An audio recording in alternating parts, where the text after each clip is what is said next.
The boy was a river. Haku, the dragon child, embodies the Kohaku River, but he is more than a spirit bound to water. He is memory itself, the memory of a brother taken by the current, the memory of a childhood brushed by death and forever altered. The river that saved Chihiro as a little girl is the same river that stole something from her forever. This paradox, giver and taker, savior and destroyer, runs beneath the surface of the film, shaping every encounter she has in the spirit world. It is the current that carries her story forward, even when she does not yet know it. He is memory itself, the memory of something, or perhaps someone, carried away too soon. In my interpretation, he is the echo of a brother never named, not because such a figure exists in the film, but because the river feels like it has taken something deeply personal from her. This brother is not literal but symbolic, a poetic metaphor I enjoy, a stand-in for the kinds of losses that arrive too early to be understood,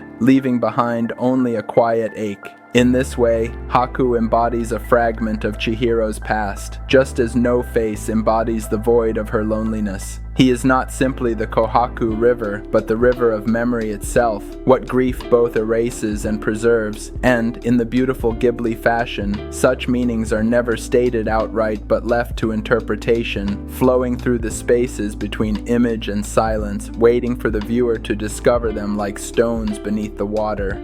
Chihiro walks into that world with a quiet emptiness inside her. It is not the obvious grief of tears or mourning, but the subtler absence left by a loss too early to name. She is a child who already knows something of endings. No human presence can fill that space, not her distracted parents, not the world of cars and houses and jobs that claims them. She is present in that world, but never entirely of it. This distance is the mark of grief. To stand slightly apart, as if life itself has shifted one step away from you. The spirit realm makes that distance visible. The bathhouse overwhelms her with noise and strangeness, but it is also a place where her unspoken grief can take shape. In Shinto belief, every river, every tree, every stone is alive with kami, the spirits of place. The bathhouse, then, is not just a dwelling for strange beings. It is a shrine magnified, a gathering of gods who embody the hidden weight of the natural world. To step into it is to step into the heart of memory itself, where what has been forgotten still lives, waiting to be seen. It is here that No Face appears, a creature as lost as she is. Many see him as greed incarnate, a parasite who consumes endlessly, but he is also a mirror of Chihiro's loneliness. Like her, he is shapeless, defined only by what he absorbs from others. His hunger is not for food alone, but for belonging, for a name, for an anchor, for someone to look at him and not turn away. He is not villainous at heart, but desperate. He is the shadow of her own yearning, stretched and made monstrous. In this sense, he resembles a restless spirit from Shinto folklore, one who lingers because it has not yet found a place of rest. And presiding over this hall of grief is Yubaba, the witch who binds spirits and humans alike with contracts and stolen names. She is not merely a villain, but the embodiment of grief's devouring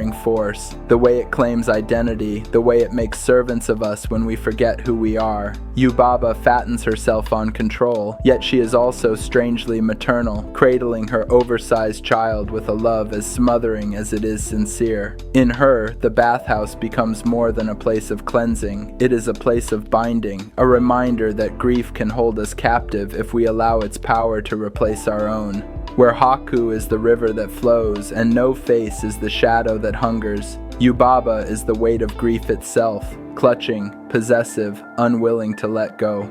In Spirited Away, forgetting is not mere absent-mindedness, but a spiritual danger. Yubaba's theft of names reduces humans to servants. Without her name, Chihiro risks becoming faceless, swallowed into the bathhouse like No Face himself.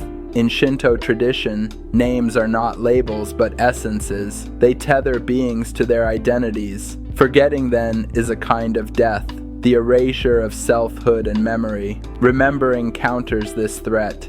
Chihiro's recovery of her name is not just about resisting Yubaba's control, but about reclaiming her grief-shadowed self. Similarly, remembering Haku's name rescues him from bondage and restores his identity as the Kohaku River. Yet remembering does not undo loss. Haku remains a river that has been filled in by apartments, a presence both eternal and inaccessible. Memory restores connection but cannot halt impermanence. Thus, the film suggests that grief lives in the space between forgetting, obliteration, and remembering, acknowledgement without possession.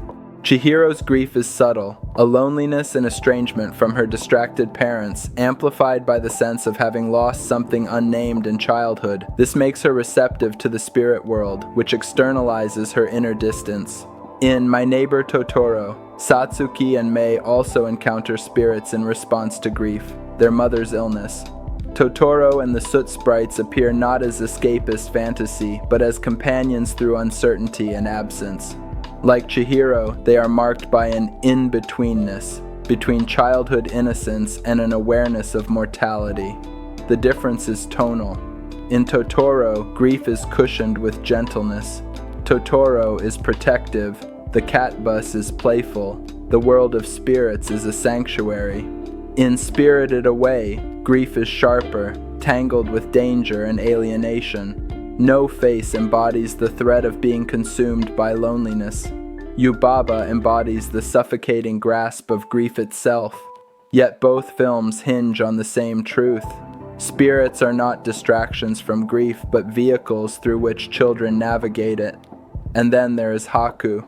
If No Face is the void and Yubaba the grip, Haku is the balm that soothes them, though only for a time. He is the river that once carried her, the boy who rescued her, the echo of the brother who once saved her too before being carried off himself.